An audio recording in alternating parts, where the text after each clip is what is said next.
Good morning, everybody. Well, we have two parshas this week. I want to focus on one of them, and I want to focus on one particular story. It's the story of the prophet Bilam.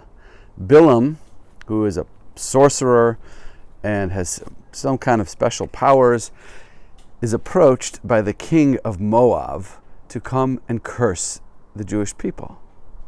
You know, they're enemies. They want to take him down. So he's looking for someone to come curse him.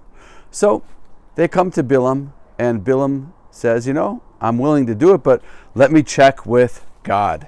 So that night he speaks to God in some form of prophecy, and God says, no way, don't go, no chance, don't go curse the Jewish people. So they leave. And then they come back and they say, you know what, maybe we didn't offer him enough money. So they up the ante a little bit and they offer him more money. And Bilam's interested once again, and he says, okay, let me check with Hashem. And that night he asks Hashem if he can go to curse the Jewish people. And Hashem says, Kum lech itam, go ahead, go with them. And that's really weird and puzzling. Did Hashem change his mind? First he said, don't go curse the Jewish people. Now he's letting him go. What's going on?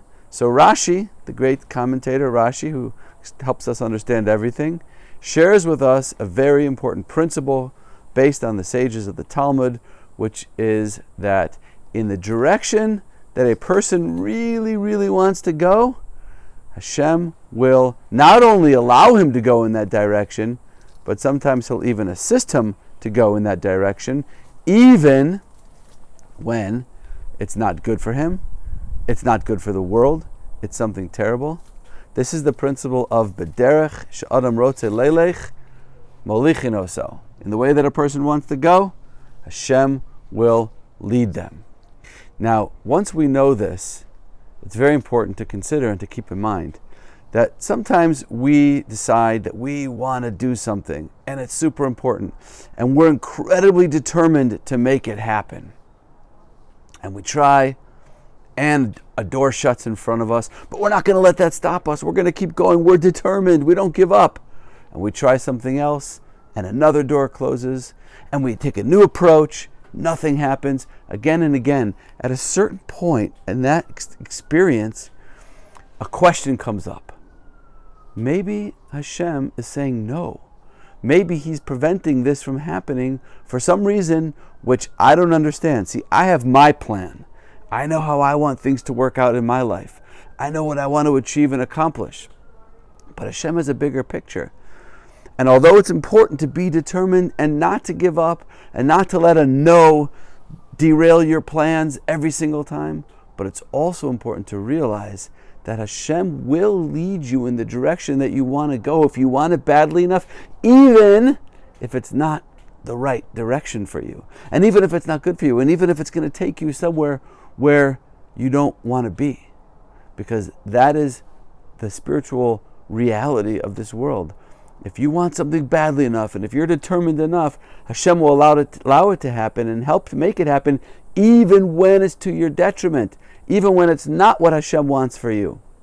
So we have to be very careful in life. Yes, we have to be determined.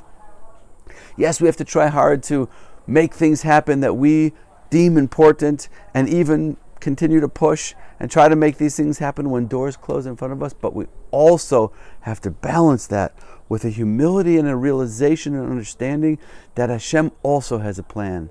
And sometimes my plan is not the same as Hashem's plan. And I don't want to push so hard that Hashem will override his plan and put my plan in front of his plan, because then it takes me to a place that I don't want to be. So it's a balance in life. It's something to think about. Determination on one hand, and a realization and a humility and an understanding that Hashem runs the world and also has his plan. So ultimately we need to ask ourselves and think, what is my motivation? Why do I want this? Maybe it's not the right thing. If doors keep closing in front of me for some reason which I can't understand, then maybe it's time to let this go and say, you know what? Clearly Hashem does not want this for me in my life.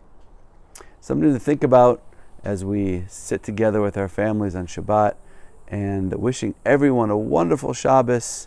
Shabbat Shalom from Yerushalayim.